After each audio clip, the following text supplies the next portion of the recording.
o demônio que ousou desafiar os anjos mais poderosos. Há um versículo no livro de Daniel que a maioria das pessoas lê sem perceber o que está dizendo. Daniel 10, 13. O anjo que apareceu a Daniel diz: o príncipe do reino da Pérsia resistiu a mim por 21 dias. Releia isso. Um anjo, uma das criaturas mais poderosas da realidade bíblica, está dizendo que foi impedido, bloqueado, que não conseguiu chegar até Daniel por 3 semanas porque havia uma entidade opondo resistência. E depois acrescenta: mas eis que Miguel, um dos principais príncipes, veio para me ajudar. Para me ajudar, o anjo que apareceu a Daniel precisou de reforço. Isso não é mitologia. É o texto de Daniel 10, escrito no contexto do século VI a.C., em hebraico e aramaico.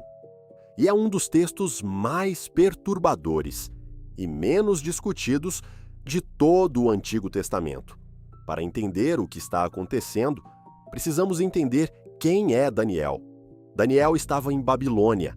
Era um exilado judeu que havia chegado ao serviço do rei Nabucodonosor como jovem e havia subido na hierarquia administrativa até se tornar um dos 3 administradores principais do império. Sua fidelidade a Deus era consistente. É o mesmo Daniel que foi jogado na cova dos leões por continuar orando depois que isso foi proibido. No 3º ano de Ciro, rei da Pérsia, por volta de 536 a.C., Daniel recebeu uma visão.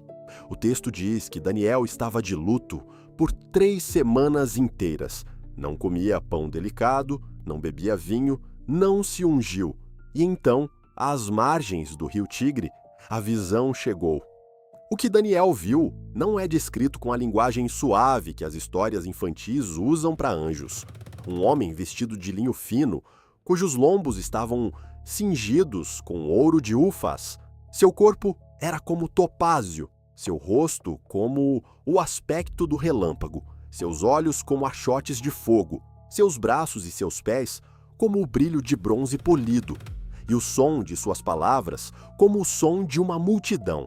Achotes de fogo nos olhos, o som de uma multidão na voz, bronze polido no corpo. Os homens que estavam com Daniel não viram a visão, mas foram acometidos por um grande tremor e fugiram para se esconder. Daniel ficou sozinho diante do ser e perdeu toda a força. Seu aspecto se corrompeu, não tinha mais força e caiu de bruços no chão. E então o ser tocou Daniel e disse: Daniel, homem muito amado, entende as palavras que te falo. Levanta-te, pois agora fui enviado a ti. E depois diz a frase que muda tudo. Desde o primeiro dia em que aplicaste o teu coração a entender e a humilhar-te diante de teu Deus, as tuas palavras foram ouvidas. E eu vim por causa das tuas palavras. Desde o primeiro dia, a oração foi ouvida imediatamente. O mensageiro foi enviado imediatamente, mas levou 21 dias para chegar. E a razão é o que perturba. O príncipe do reino da Pérsia resistiu a mim por 21 dias, mas eis que Miguel, um dos principais príncipes, veio para me ajudar. E eu fiquei ali, junto dos reis da Pérsia. Há várias coisas perturbadoras nessa declaração. Primeiro, existe uma entidade chamada o príncipe do reino da Pérsia. Não é um rei humano. O texto distingue claramente. Mais adiante, o anjo menciona que vai lutar contra o príncipe da Pérsia e depois virá o príncipe da Grécia. São entidades espirituais associadas a reinos políticos. Segundo, essa entidade conseguiu resistir a um anjo por 21 dias, não por um momento, por 3 semanas inteiras. Terceiro, foi necessário Miguel, identificado aqui como um dos principais príncipes e em outros textos como o arcanjo protetor de Israel, para que o mensageiro pudesse continuar seu caminho. O que o texto de Daniel 10 está dizendo sobre a estrutura da realidade? Está dizendo que existe uma guerra em andamento, numa dimensão que os humanos normalmente não veem, que os reinos políticos da Terra tem correspondências espirituais, príncipes angélicos ou demoníacos ligados às nações. Que essas entidades têm poder real suficiente para afetar o que acontece no mundo físico, e que a oração de um homem envolve-se nessa guerra de uma forma que o próprio texto descreve como relevante. Esse modelo não é exclusivo de Daniel.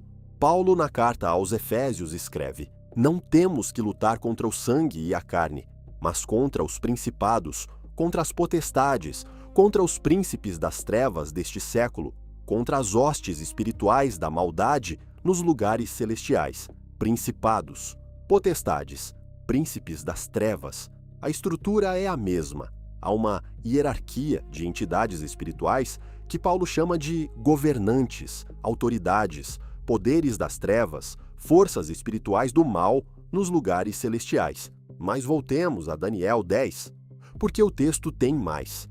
O anjo termina o relato dizendo que precisará voltar para lutar contra o príncipe da Pérsia, e acrescenta: "E quando eu sair, eis que virá o príncipe da Grécia, o príncipe da Grécia", uma entidade espiritual associada ao império que viria depois da Pérsia na sequência histórica. O texto está descrevendo a política internacional do século IV a.C., a ascensão de Alexandre o Grande e o Império Grego, em termos de movimentação espiritual, e então diz algo que é muito raramente citado: "Ninguém há que se fortaleça comigo contra estas coisas, senão Miguel, vosso príncipe." Ninguém, nenhuma outra entidade espiritual, estava do lado desse anjo na batalha, exceto Miguel. Quem é Miguel nesse texto? Miguel aparece em 3 lugares diferentes nas escrituras hebraicas e gregas. Em Daniel 10 e 12, é o príncipe que protege o povo de Israel, um dos principais príncipes, o grande príncipe, que estará presente no tempo de angústia final. Em Judas 9, está disputando com o diabo sobre o corpo de Moisés, e não o amaldiçoa por sua própria autoridade, mas diz: "O Senhor te repreenda." Em Apocalipse 12, comanda o exército celestial, na guerra que expulsa o dragão e seus anjos do céu. Em todos os 3 contextos, Miguel está em confronto com forças de oposição que têm poder real, não são obstáculos simbólicos. São entidades que resistem, disputam, guerreiam. O texto de Daniel 10 termina com o anjo dando a Daniel a revelação do que vai acontecer com o povo dele nos próximos séculos. Os capítulos 11 e 12 de Daniel são uma das profecias históricas mais detalhadas de toda a Bíblia, cobrindo os reinos da Pérsia, da Grécia, ou as guerras dos Seleucidas e Ptolomaicos, a perseguição de Antíoco Epifânio e terminando com uma visão do fim dos tempos.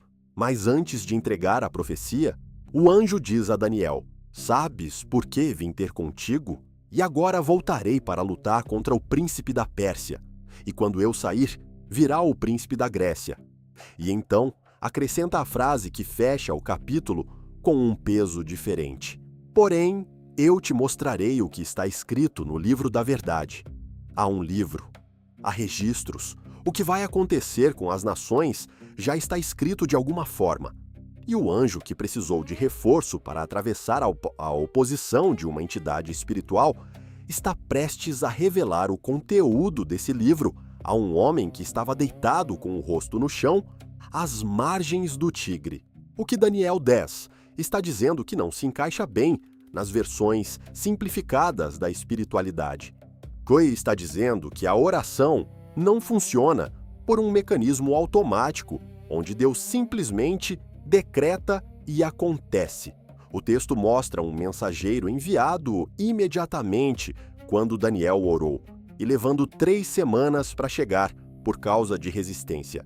Está dizendo que as nações da Terra têm dimensões espirituais que afetam sua política, sua cultura, suas decisões. Está dizendo que há entidades com poder suficiente para bloquear mensageiros angélicos por semanas. Está dizendo que Miguel não é simplesmente uma figura decorativa. É um guerreiro que foi necessário para abrir caminho.